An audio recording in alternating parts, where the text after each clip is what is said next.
নমস্কার, আমি অভ্র। কবিতা দিন দুপুরে ডাকাতি, কবি সুকুমার রায়। ভীষণ চুরি দিন দুপুরে, কোথায় সেটা? বিষ্ণুপুরে।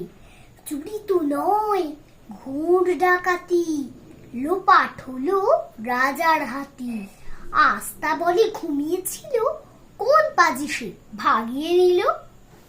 এই সেরেছে, ব্যাপারটা কি? রাজা এবার হাঁটবে নাকি? তার কোমরে বাতির ব্যথা,